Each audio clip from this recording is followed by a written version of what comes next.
El sistema solar, nuestro hogar, inmenso, majestuoso, pacífico. Vuelva a pensarlo. En un principio no había nada más que una enorme capa fina de gas. ¿Cómo pudimos transformarnos de eso a esto? Cuando observamos el cielo, estamos buscando nuestros orígenes, lo que sucedió. Si se analiza la historia del sistema solar, se puede presuponer un nacimiento tremendamente caótico. Parece un pinball planetario. Fueron sucesos extremadamente violentos. Se trata de una historia de supervivencia impresionante. Es la formación de nuestro sistema solar.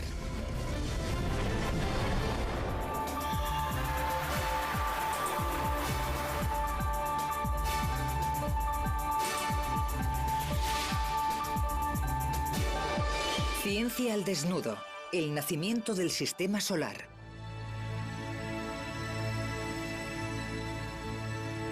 A lo largo de la historia, los cielos han inspirado asombro y sobrecogimiento en los observadores humanos. Nuestros ancestros contemplaban el cielo con admiración e imaginaban el poder de esos objetos brillantes que nosotros llamamos planetas. La cuestión es que desde que ha existido el hombre, este ha observado el cielo. Ha estudiado lo que se ve en él y se ha preguntado lo mismo. ¿Qué relación existe entre nosotros y eso? En la antigüedad se construyeron megalitos, templos y pirámides con los que predecir sucesos cósmicos y adorar a los dioses del cielo. Sin embargo, los primeros telescopios desvelaron que el universo era muy diferente a lo que nos habíamos imaginado.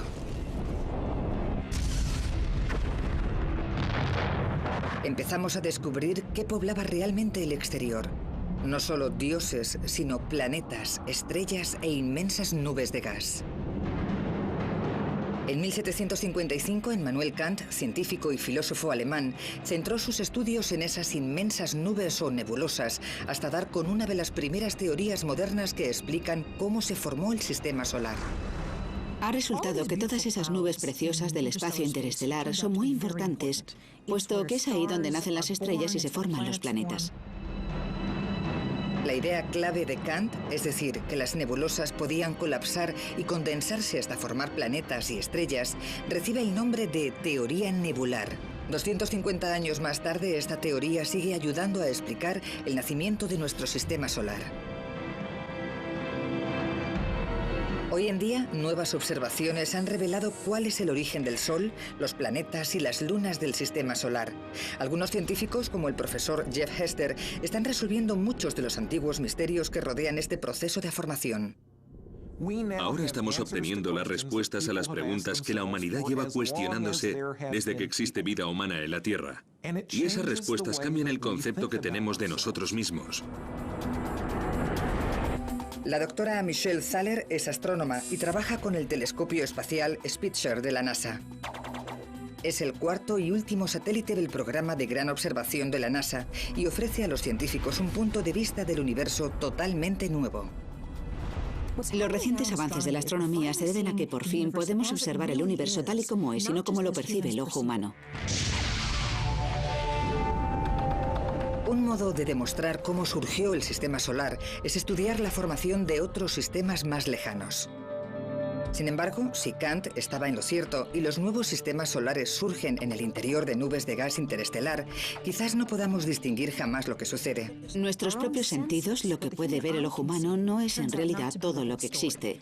Hay muchísimos otros objetos ahí arriba, pero los seres humanos no pueden percibirlos de forma natural.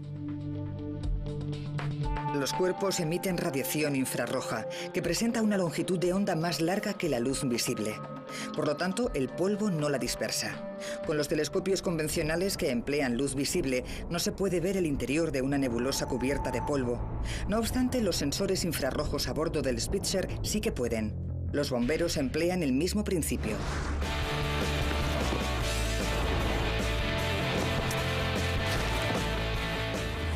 Esta habitación está repleta de humo. No hay manera de ver con nuestros ojos o con una cámara normal qué sucede en el interior.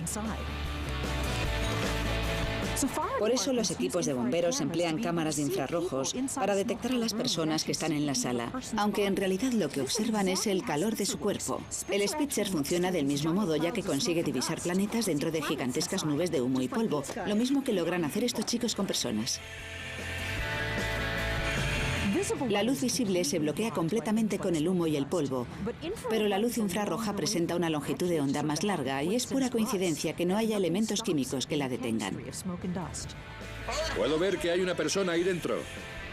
Señor, ¿puede oírme? ¡Despierte! ¡Fuego! ¿Está bien? Creo que ahora se pueden imaginar mejor en qué medida somos capaces de detectar lo que antes de emplear el telescopio espacial Spitzer nos era imposible. Una cámara en una habitación llena de humo es una cosa, pero un telescopio en el espacio exterior es algo muy distinto.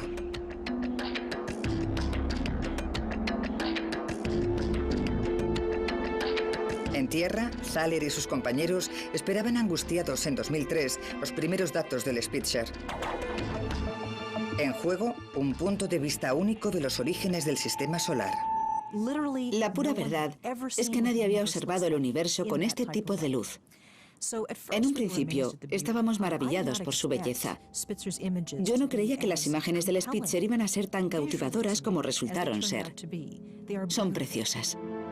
Sin embargo, no son tan solo fotografías hermosas. Lo importante es que al observar cómo se forman otros mundos lejanos, también estamos aprendiendo cómo nació nuestro propio sistema. Uno de los privilegios de observar la formación de estrellas y planetas es que, de hecho, es una especie de viaje en el tiempo. Nos remontamos de este modo a nuestros orígenes hace miles de millones de años. Esta visión del pasado se convierte en una instantánea de las primeras etapas de la formación de los sistemas solares. Esta es la mejor imagen que se puede obtener del colapso de una nebulosa. De hecho, gracias al Spitzer, hemos conseguido distinguir el momento en el que el polvo comienza a acumularse y calentarse hasta que al final emerge la nueva estrella. De este modo, resulta que la teoría que Kant definió hace 250 años es básicamente cierta. Nuestra propia nebulosa empezó a colapsar hace 4.600 millones de años. Es probable que llevara girando lentamente en el espacio desde su formación, pero cuando se produjo el colapso, comenzó a girar mucho más deprisa. Esto responde a la ley de la física conocida como la conservación del momento angular. A medida que se contrae la nebulosa, se concentra la misma cantidad de energía en un espacio más pequeño, y para conservar el momento debe aumentar la velocidad de rotación. Debido a su propia gravedad, nuestra nebulosa empezó a colapsar y girar cada vez más deprisa hasta que se formó un trozo denso de materia en el centro. Había nacido una protoestrella. Al principio, el calor que emanaba se debía a la fricción, pero al alcanzar los 10 millones de grados Celsius, empezó a actuar la fusión nuclear. Hace 4.500 millones de años, acababa de nacer nuestra estrella. Los átomos de hidrógeno se fusionaron hasta formar helio y durante el proceso se liberaron protones. El Sol acababa de emitir sus primeros rayos de luz, una luz que sigue brillando 4.000 millones de años después. Nuestra estrella se asemeja a un horno nuclear enorme de 1.600.000 kilómetros de diámetro. A día de hoy parece una transformación muy pacífica, puesto que el Sol irradiaba una suave energía por todo el sistema solar primigenio. Se desarrollaba todo tipo de actividades. Los objetos cambiaban muy rápidamente. Había violencia, explosiones y radiación intensa. Creo que nuestro origen fue bastante espectacular. Una investigación reciente sugiere que el nacimiento del sistema solar no fue nada pacífico. Es probable que nuestro Sol surgiera, de hecho, producto de uno de los acontecimientos más violentos del cosmos, la muerte explosiva de otra estrella. Parece que antes se produjo otra explosión más grande tras la que nació el universo entero. El Big Bang. Nadie sabe qué desencadenó esta gran explosión, pero se cree que tras ella se formó el espacio, el tiempo y toda la materia del universo. No obstante, algunos astrofísicos, como el profesor Stan Busley, no saben cómo justificar que durante el proceso no se elaborara casi ninguno de los 88 elementos químicos de la naturaleza. Cuando observamos a nuestro alrededor no vemos solo hidrógeno y helio, hay planetas y personas. Nosotros estamos hechos de carbono y oxígeno y los planetas de hierro y silicio. Y estos elementos no surgieron en la gran explosión, debieron de provenir de otro lugar. Aquí, en la Tierra, hemos aprendido cómo crear nuevos elementos por nuestra cuenta mediante la tecnología nuclear. Lo mismo sucede dentro de las estrellas. El hidrógeno y el helio del Big Bang se fusionan para producir elementos más pesados. Y si la estrella es lo suficientemente grande, en el ocaso de su vida realiza algo espectacular. Explota. La energía de la explosión de una supernova prácticamente equivale a toda la que el Sol emitirá en sus 10.000 millones de años. Por su parte, la supernova la irradia en menos de un día. Y a continuación, se expande durante varios meses. Mientras se dilata, brilla tanto como una galaxia entera, tanto como 1.000 millones de soles juntos. Los procesos nucleares extremos que se producen dentro de la estrella moribunda fusionan los elementos que ésta creó en vida y surgen elementos más pesados. Cuando explota la estrella, estos se esparcen por el espacio. Al morir una supernova, crea los elementos esenciales para que surjan planetas y vida en otro lugar. Los productos obtenidos tras millones de años de reacciones nucleares se dispersan por el gas interestelar. Durante este proceso surgen algunas de las nubes a partir de las cuales nacerán al final nuevas estrellas. No obstante, son nubes tan finas que es difícil saber qué provoca que colapsen. El mejor modo de averiguarlo es examinar la materia que una vez constituyó la nube, y eso significa analizar los dos objetos más antiguos del sistema solar: los asteroides y los cometas. Pero antes de nada, los científicos necesitan recoger muestras del espacio exterior.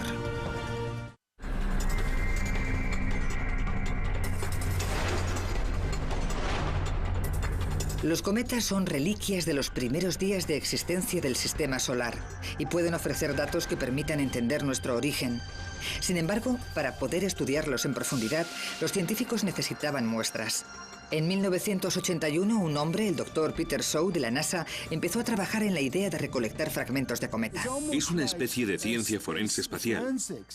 Algo parecido a lo que se ve en esos programas de televisión en los que buscan un fragmento de pintura o un pelo en la escena del crimen.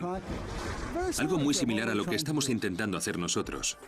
Shaw y sus compañeros diseñaron el Stardust, que debía viajar a más de 480 millones de kilómetros de la Tierra para recoger pequeños fragmentos del cometa Bill 2, pero había un problema. Las partículas de polvo iban a poseer una velocidad 6 veces superior a la de una bala, y pese a ello, Shaw necesitaba que llegaran a la Tierra intactas. Lo que necesitaba era un material especial que fuera capaz de contener una bala a gran velocidad, que pudiera capturarla sin romperla.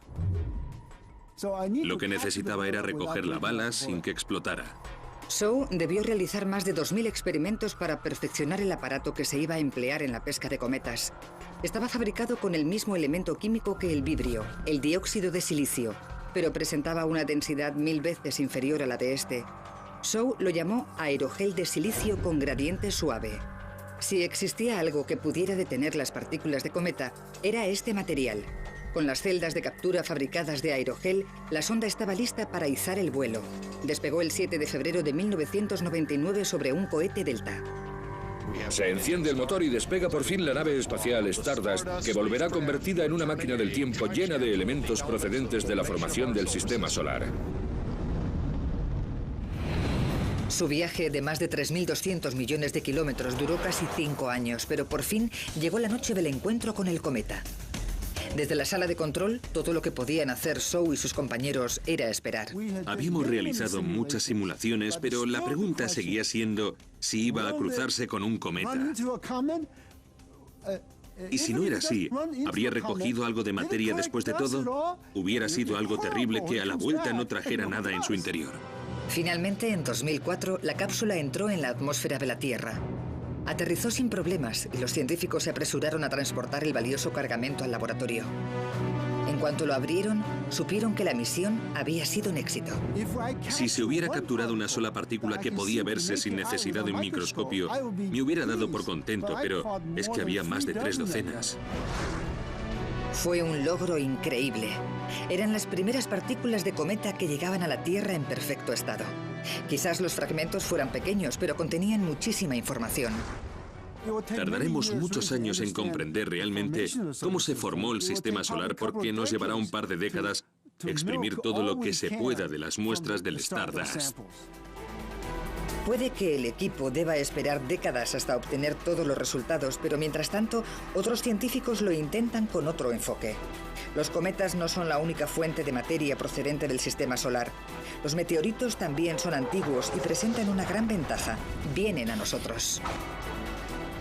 Lo sorprendente es que cada vez que se data un meteorito en el laboratorio, se obtiene casi siempre la misma respuesta. 4.500 millones de años. 4.500 millones de años.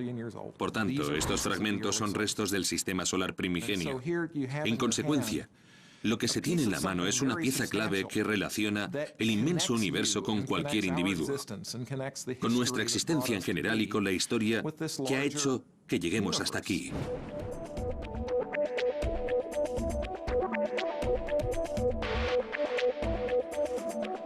Después de exhaustivos análisis, el equipo de Hester descubrió isótopos inestables de hierro 60 en el interior de los meteoritos. Fue algo totalmente inesperado. El hierro 60 se desintegra con relativa rapidez, así que debía de proceder de algún sitio cercano. Si hubiera atravesado una gran distancia, habría tenido suficiente tiempo para descomponerse en otro isótopo antes de que el meteorito lo atrapara. Solo una supernova puede fabricar hierro 60, así que tuvo que haber una en activo cerca del joven Sol.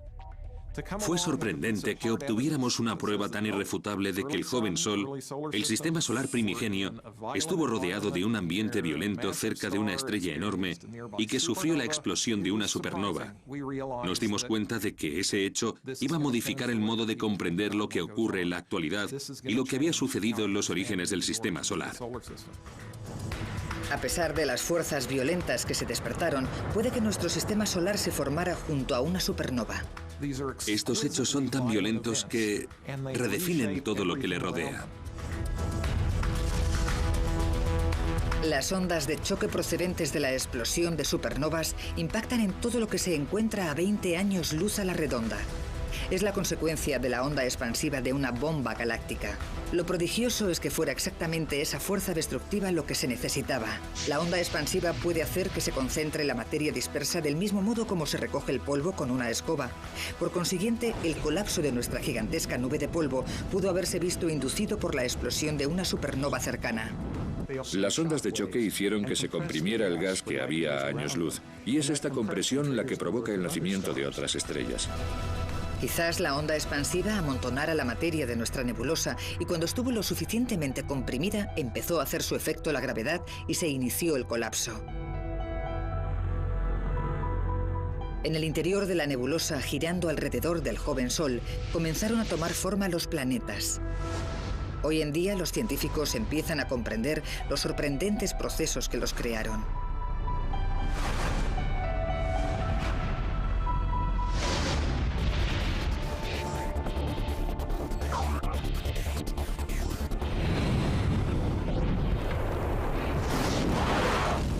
Durante años, el proceso de la formación planetaria había turbado a los científicos. Algunos astrónomos creen que los planetas crecieron dentro de la nube de partículas de gas que rodeaba al Sol recién nacido. Sin embargo, esta materia estaba demasiado dispersa como para que la gravedad provocara que se amontonase. En 2003, unos cuantos experimentos informales a bordo de la Estación Espacial Internacional lanzaron algo de luz sobre este antiguo misterio.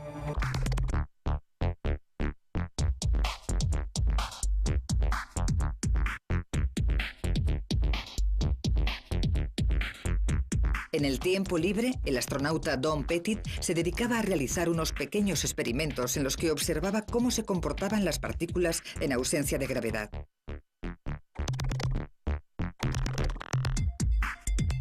Tomaba diferentes tipos de granos, de café, azúcar y sal y los colocaba en bolsas. Después contemplaba cómo empezaban a unirse unos a otros. Se dio cuenta de que la fricción que surgía entre las partículas cuando chocaban dentro de la bolsa creaba una carga electroestática que las atraía entre sí hasta que se formaban trozos de materia. Esas mismas cargas electroestáticas también habrían aparecido si el experimento se hubiera realizado en la Tierra, pero en nuestro planeta la potente fuerza de la gravedad habría hecho imposible observar esos mismos resultados. Petty y sus compañeros se dieron cuenta de que lo que ocurría en ausencia de gravedad dentro de la estación espacial podría haber sucedido del mismo modo en el ambiente de gravedad cero del sistema solar primigenio.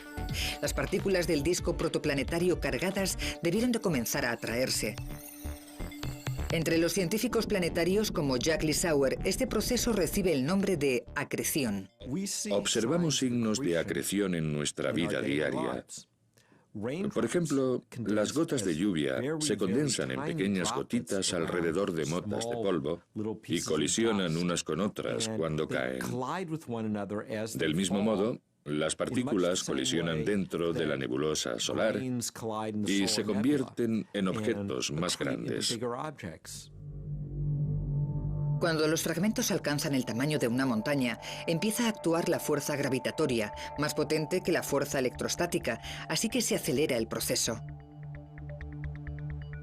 En un periodo de 1 millón de años, esos fragmentos pueden convertirse en planetesimales, o partes de planetas, que con el tiempo formarán un planeta entero. La gravedad mantiene a los planetas en sus órbitas alrededor del Sol. De siempre se entendía que se trataba de una misteriosa fuerza, pero desde Einstein los científicos tienen un concepto diferente de la gravedad.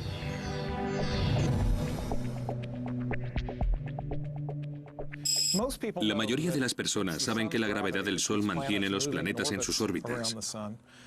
Lo que vamos a hacer a continuación es ir un poco más allá para saber cuál es la verdadera naturaleza de esta fuerza. La primera ley del movimiento de Newton, la ley de la inercia, establece que todo cuerpo permanece en reposo o en movimiento uniforme rectilíneo si no actúan fuerzas sobre él. Ahora vamos a comprobarlo en esta superficie plana. Si esta bola representa a un planeta y lo hago rodar por la superficie, presentará un movimiento uniforme rectilíneo. Ahora bien, Einstein aportó algo en este aspecto. Einstein aseguró que si se toma una masa, por ejemplo, la masa del Sol, que representamos aquí con este émbolo, esa masa tendrá el efecto de distorsionar la relación del espacio-tiempo. A nosotros no nos parece que está distorsionada. Desde arriba sigue siendo la misma superficie plana de antes, que se asemeja a un tablero de ajedrez. Sin embargo, no hay duda de que no es idéntica porque cuando se toma un planeta y se lanza a este espacio-tiempo distorsionado, intenta llevar un movimiento rectilíneo, pero no puede seguir una línea recta. En cambio, al final resulta que se mueve en torno a un objeto central en una órbita. Y este efecto del espacio-tiempo curvo recibe el nombre de gravedad. La gravedad ejerce la misma fuerza en todas direcciones y su efecto es siempre atraer la materia hacia el centro del cuerpo. En consecuencia, cuando es lo suficientemente potente, puede convertir cualquier objeto en una esfera. Por esta razón, todos los planetas del Sistema Solar son esferas prácticamente perfectas. Si su diámetro sobrepasa los 480 kilómetros, no pueden presentar otra forma. Todos los planetas son más o menos esféricos y todos proceden del mismo disco original. No obstante, son mundos totalmente distintos. Por ejemplo, Marte está formado por rocas mientras que Júpiter lo está por gases. Estas diferencias se explican con una ley fundamental de la física. Los diversos tipos de materia se condensan a diferentes temperaturas. Lo que decide qué es gas y qué es sólido tiene que ver con la temperatura y nada más. En un principio, toda la materia existente alrededor de nuestra joven estrella estaba tan caliente que se presentaba en estado gaseoso. Después, a medida que iba alejándose, fue enfriándose y la materia se condensó igual que los copos de nieve que se forman en la Tierra. En el sistema solar interno, que estaba más cerca del Sol, la temperatura era elevada, demasiado elevada para que se condense en el gas o el hielo. A esa distancia se evaporarían de forma instantánea. Sin embargo, las partículas metálicas no tienen problema en ese ambiente y, por lo tanto, surge el planeta más metálico, Mercurio. El astrofísico Steve Dees es una autoridad en formación planetaria. Su investigación le ha llevado a comprender la hostilidad que debe reinar en Mercurio. No hay atmósfera ni océanos, solo hay roca y la zona que está orientada hacia el Sol alcanza tal temperatura que, por ejemplo, el plomo se fundiría sin problemas. Llega a haber cientos de grados Celsius. Ese calor sofocante se debe a que Mercurio está muy próximo al Sol, prácticamente a 1/3 de la distancia entre este y la Tierra. A medida que nos alejamos, desciende la temperatura unos 500 grados centígrados. En este ambiente se condensan partículas más rocosas. En consecuencia, en esta región se formaron Venus, la Tierra y Marte.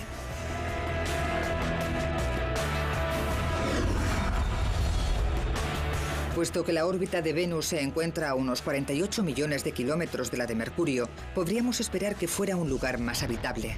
Venus es posiblemente el lugar del sistema solar que más se acerca a nuestro concepto de infierno. La presión es tremenda, la temperatura es muy elevada y llueve ácido sulfúrico. A 42 millones de kilómetros de allí se encuentra nuestro planeta Tierra. La Tierra ha recibido el apodo de Ricitos de Oro. No es muy cálida ni muy fría. Su órbita se halla a la distancia correcta del Sol y de ese modo puede existir vida. Nuestro planeta cuenta con una capa de ozono protectora que nos salvaguarda de la radiación nociva de los rayos UVA y un campo magnético que repele la radiación cósmica mortal. La Tierra es además el único planeta interno que posee una luna grande. Hoy en día, algunos científicos como Gary Lofgren siguen estudiando las muestras que trajeron los astronautas del Apolo hace 30 años.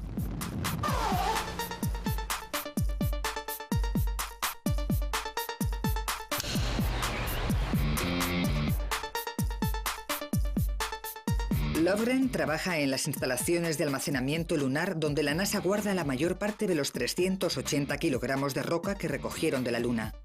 Durante años, los científicos los han estado analizando para descubrir cómo se pudo formar la Luna y el resto del sistema solar.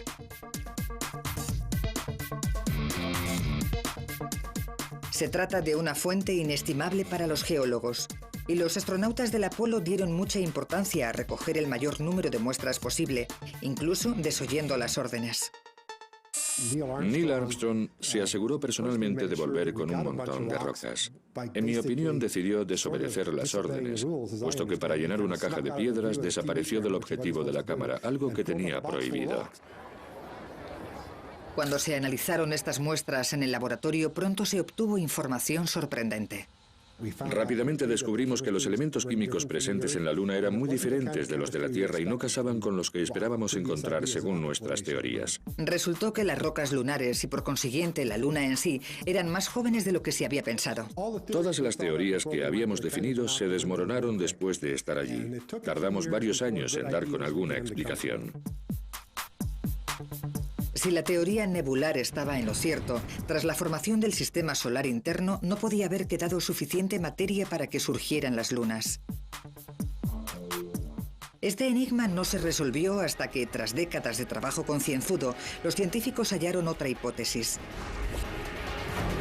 En un panorama violento y devastador, la Tierra había tenido que experimentar un choque frontal interplanetario.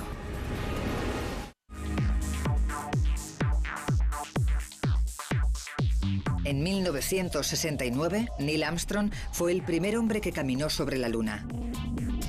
Solo después de que los astronautas del Apolo trajeran muestras lunares, pudieron comprender los científicos cómo se había formado nuestro satélite.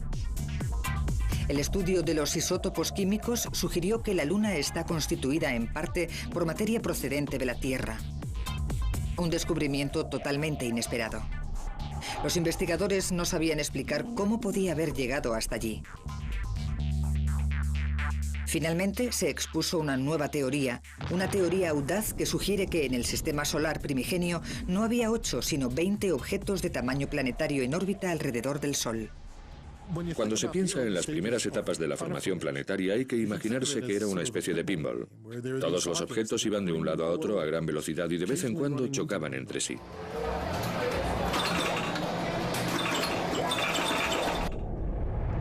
Hace 4.530 millones de años, la joven Tierra chocó frontalmente con un objeto llamado Theia, un cuerpo del tamaño de Marte.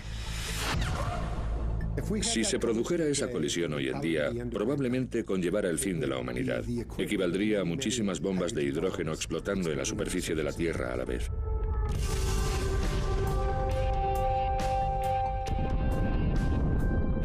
Fue un impacto atroz. El golpe fue tan fuerte que, en consecuencia, miles de millones de toneladas de roca se libraron de la fuerza de la gravedad y se diseminaron en el espacio. La materia quedó atrapada por la fuerza gravitatoria de la Tierra y entró en órbita. Durante varios millones de años, fue amalgándose hasta convertirse en la Luna. Esta colisión reafirma la supuesta violencia reinante en el sistema solar primigenio. Por entonces, un número infinito de cuerpos giraban en órbitas caóticas. A menudo causaban estragos, pero algunos objetos se transformaron en elementos permanentes de nuestro sistema. Por ejemplo, se cree que los dos satélites de Marte, Phobos y Deimos, eran asteroides captados por la gravedad de Marte. Estas dos lunas son relativamente pequeñas. Incluso Phobos, la más grande, no es más que una décima parte de la Luna. Aunque Marte en sí mismo mide un tercio de la Tierra, presenta los rasgos más extraordinarios del sistema solar. Marte es un planeta espectacular, un paraíso para los geólogos. Por ejemplo, se puede encontrar el cañón más grande de todo el sistema solar, el Valles Marineris, que presenta afluentes laterales que eclipsarían el Gran Cañón de la Tierra. Su tamaño es aproximadamente el de Estados Unidos. Además cuenta con el volcán más grande de todo el sistema solar, el Monte Olimpo, que haría parecer pequeño al Everest.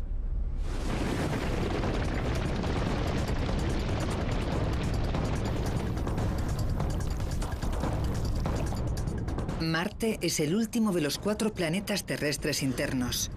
Son cuerpos rocosos que orbitan dentro del cinturón de asteroides.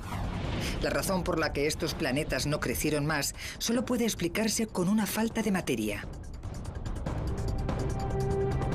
En el sistema solar primigenio no había mucha cantidad de roca y metal. Constituían un 0,6% de toda la materia disponible. Además, los planetas internos no podían acumular componentes gaseosos porque hacía demasiado calor para que se condensaran. Por lo tanto, todos los gases se solidificaron más lejos. Pero antes de llegar a esa zona y a los planetas externos, hay que atravesar el cinturón de asteroides. La ciencia ficción ha dado la imagen de que es una zona abarrotada y difícil de cruzar. En la actualidad sabemos que en el cinturón hay por lo menos decenas de miles de asteroides que llegan a los 2 kilómetros de diámetro. Sin embargo, sería bastante improbable que una nave pilotada chocara contra uno. De hecho, debemos ser muy meticulosos si queremos que alguna sonda espacial alcance un asteroide, porque la distancia media que existe entre uno y otro puede ser de más de 1,5 millones de kilómetros. Tras atravesar el cinturón de asteroides, nos topamos con una frontera crítica invisible. Recibe el nombre de línea de temperatura crítica. Tras cruzar esta frontera espacial, a unos 450 millones de kilómetros del Sol, nos encontramos con planetas completamente diferentes. En algún lugar del cinturón de asteroides había una línea de temperatura crítica a partir de la cual hacía el frío suficiente para que se condensara el agua. Esta transición fue gradual, pero muy importante. Más allá de esta línea, los llamados planetas externos fueron tomando forma. Son mundos muy diferentes comparados con los planetas internos, y esto se debe al tipo de sustancia que se condensa en esta zona más fría. A una temperatura de menos de 37 grados Celsius, los compuestos de hidrógeno, como el agua, el metano y el amoníaco, son capaces de condensarse, y en el sistema solar primigenio había billones de esos elementos. Sin embargo, los planetas externos debieron alcanzar una masa 10 veces superior a la de la Tierra para empezar a crecer. Esa cantidad de masa es la que les proporciona la fuerza gravitatoria necesaria para atraer a billones de toneladas de gas. Como una bola de nieve. Cuanto más grande eran los planetas, mayor cantidad de gas atraían. Debió de ser una carrera contrarreloj para ver cuál de los dos núcleos crecía más deprisa, teniendo en cuenta que el disco de gas que los rodeaba era limitado. Dio la casualidad de que Júpiter y Saturno estaban en el lugar adecuado. Rápidamente se convirtieron en superplanetas gigantes. Y puesto que en la actualidad están formados por un 90% de gas, también se les conoce como los gigantes gaseosos. El más grande es sin duda Júpiter. Este planeta gigantesco posee una masa que es 300 veces superior a la de la Tierra, mientras que su volumen es 1000 veces más grande. Según Hal Levison, tenemos suerte de que Júpiter sea tan inmenso, ya que la gravedad de este planeta es tan poderosa que a menudo desvía la trayectoria de algunos cometas que, de otro modo, penetrarían en el sistema solar interno. De hecho, Júpiter es el hermano mayor que nos protege del medio hostil que existe más allá de su órbita. Y en particular, nos salvaguarda de esos pequeños cometas helados que podrían chocar contra nosotros. Sin embargo, Júpiter los desvía al exterior del sistema solar. Saturno es el segundo planeta más grande del sistema solar. Y resulta que tenemos suerte de que no creciera más. Según los experimentos que hemos realizado, si hubiera habido en un mismo sistema solar 2 planetas del tamaño de Júpiter, habrían acabado por atraer al resto de planetas. Nosotros estuvimos muy cerca porque Saturno no es mucho más pequeño que Júpiter. Casi no nos convertimos en un sistema solar estable. Con que hubiera crecido un poco más, no estaríamos hoy hablando de ello.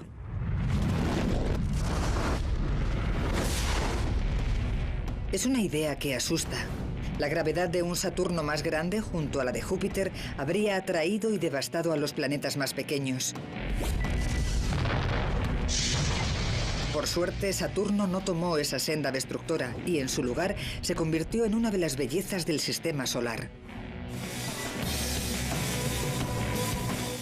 Siempre que muestro los planetas con el telescopio, dejo Saturno para el final. Es bonito, una preciosidad. Esa hermosura se debe en buena parte a sus grandes anillos. Los anillos están compuestos por miles de millones de fragmentos que crecen y se desintegran continuamente debido a las fuerzas gravitatorias opuestas de Saturno y sus lunas.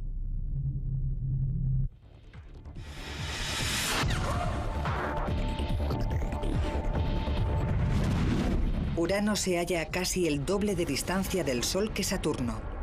Tanto este planeta como Neptuno son mundos helados con mucho menos gas que los gigantes gaseosos. En cierto sentido, llegaron al banquete demasiado tarde. Urano es un lugar muy sencillo de color verde azulado gracias a la capa de metano que recubre su atmósfera.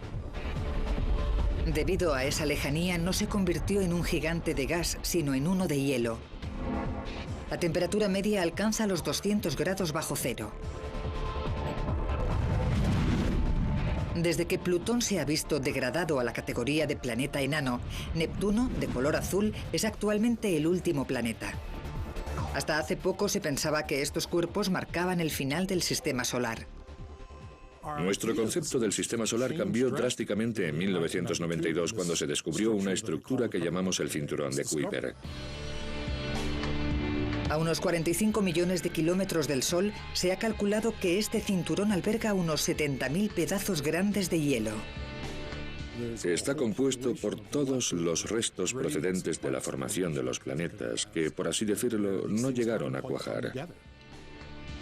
Después, a una distancia del Sol 1000 veces superior, se encuentra la misteriosa nube de Oort, formada por más de 1 billón de cometas. Probablemente la mayoría de estos se constituyeron más cerca del Sol durante el mismo proceso que creó los planetas. Sin embargo, puede que la fuerza gravitatoria de los jóvenes Júpiter y Saturno forzara la ampliación de la órbita de estos cometas, que, por tanto, quedaron relegados a los confines del sistema solar. A casi 1 año luz del Sol, los bordes externos de la nube de Oort configuran, esta vez sí, la última frontera. Se han descubierto miles de millones de estrellas más allá de nuestro sistema solar, muchas con planetas propios. Durante mucho tiempo, el santo grial de la astronomía fue encontrar un planeta en órbita en torno a una estrella, puesto que el único sistema solar y los únicos planetas que conocíamos eran los nuestros. ¿Qué aspecto iba a tener ese primer planeta extrasolar? En 1992 llegó el descubrimiento que se estaba esperando. Se detectó por primera vez un planeta extrasolar. Un planeta que orbita alrededor de una estrella lejana. El primer planeta que descubrimos fuera del sistema solar resultó ser más grande que Júpiter y estar ubicado muy cerca de su estrella. Este hecho desbarató todos los conceptos que se tenían de los sistemas solares. Es imposible que un objeto tan grande se forme tan cerca de una estrella, porque en realidad no hay suficiente materia. La naturaleza de estos planetas no cuadra con los modelos que explican la formación de los sistemas solares y no se trata de un problema que afecte solo a los mundos lejanos. Cuando se vuelve a estudiar el sistema solar, se comprende que la teoría que hasta ahora definía la formación de los planetas no es totalmente exacta. Es interesante intentar aplicar nuestros modelos, nuestros conceptos de la formación de los planetas a, por ejemplo, Urano y Neptuno. No cuadran. Es imposible que esos planetas se formaran donde se encuentran actualmente. La razón es que no pudo sobrar tanta materia a esa distancia del Sol como para que surgieran estos dos planetas. Es un misterio. Parece que Urano y Neptuno están en el lugar equivocado. Y este es uno de los diversos enigmas que la teoría nebular no puede explicar. También se encuentra la incógnita del cinturón de Kuiper. Según ese modelo, no debería hallarse allí.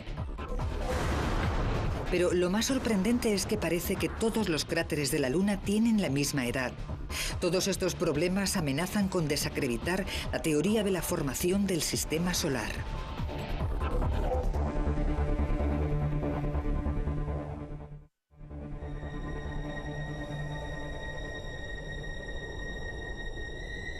La Luna puede ser nuestro vecino más cercano, pero aún esconde numerosos secretos. Sin una atmósfera o un clima específico, el paisaje lunar no cambia prácticamente nada. Por consiguiente, se creía que una serie de bombardeos cada 1000 años era suficiente para explicar su superficie agujereada. Sin embargo, las misiones de los Apolos recogieron muestras de roca lunar, entre las que se incluían los restos procedentes de antiguos impactos. Los resultados de los análisis contaron una historia muy diferente.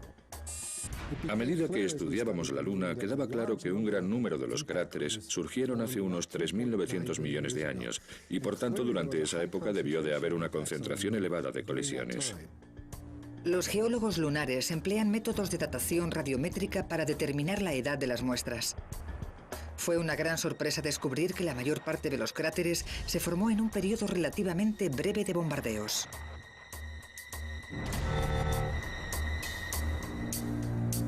El Dr. David Crean es un experto en esta fase, conocida como el bombardeo pasivo tardío o el cataclismo lunar. Estos resultados de la Luna nos explican en realidad aspectos del origen, la estructura y la evolución de todo el sistema solar.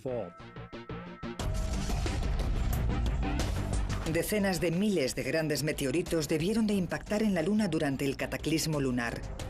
La Tierra también debió de recibir algún golpe. Hoy en día, en la superficie de la Tierra, solo perduran los cráteres más jóvenes, como estos de Arizona, que tienen entre 20.000 y 50.000 años. La mayoría han desaparecido, pero hace 3.500 millones de años no había manera de evitar los impactos. Estamos hablando de entre 20.000 y 40.000 meteoritos con la suficiente energía para cambiar la situación del planeta. ¿De dónde provenía tan alto número de objetos? Dentro de los cráteres producidos por los impactos hemos hallado restos químicos de los objetos que los provocaron y parece que formaban parte del cinturón de asteroides.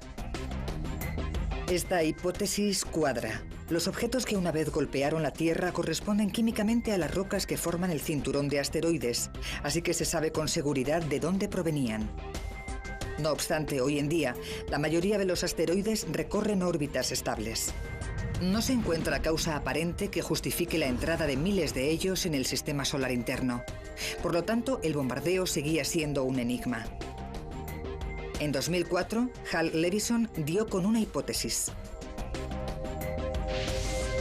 Con un equipo internacional, definió un nuevo modelo para explicar la formación del sistema solar. Fue una especie de luz que me iluminó. Estaba sentado en el despacho y de repente me di cuenta de que acababa de solucionar un problema en el que llevaba gente trabajando décadas. En esos momentos era el único en toda la historia de la humanidad que había llegado a comprender el problema. La teoría de Levison asegura que los planetas se formaron en órbitas muy diferentes, pero que se movieron después. La mayoría de los científicos creía que el sistema solar era estable y relativamente predecible, pero ahora muchos expertos no están de acuerdo.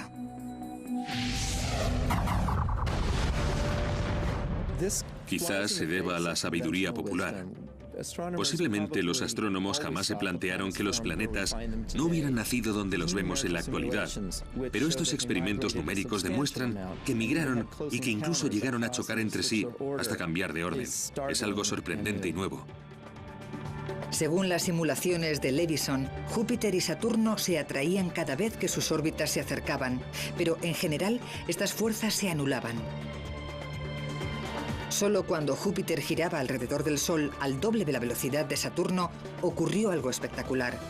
Recibe el nombre de resonancia de 2 frente a 1 y ocurrió hace 3.900 millones de años. Esa posición hace que se muevan y se agiten los planetas. En lugar de anularse, las fuerzas gravitatorias de ambos planetas tomaron la misma dirección. Levison lo compara con empujar un columpio. Cada empujón hace que éste suba más alto. En el caso de Júpiter y Saturno, esos empujoncitos gravitatorios provocaron que crecieran sus órbitas hasta donde se encuentran hoy. Pero ese proceso también afectó al resto de planetas.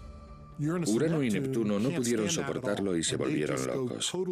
Sus órbitas empezaron a cruzarse, la fuerza de la gravedad los atraía, o uno acababa en el exterior mientras el otro se veía arrastrado al interior. También giraron en torno a Júpiter y Saturno.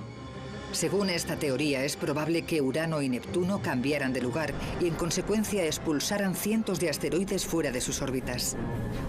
Solo pudo reinar el desastre. Algunos asteroides se vieron expulsados al exterior mientras otros se dirigían al Sol. Miles de ellos impactaron en los planetas interiores y en la Luna terrestre.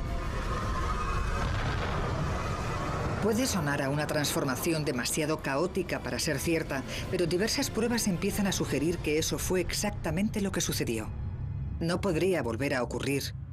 Júpiter y Saturno se encuentran demasiado lejos. Sin embargo, este acontecimiento debió de ser clave en la formación del sistema solar.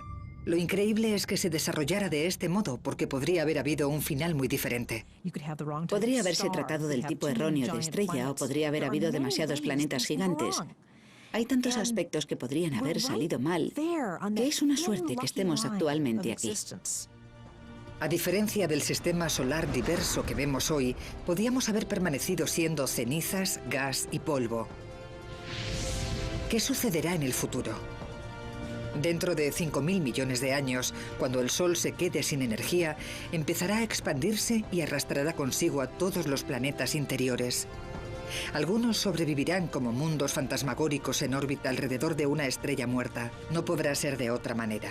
Pero, de momento, tenemos suerte de seguir con vida.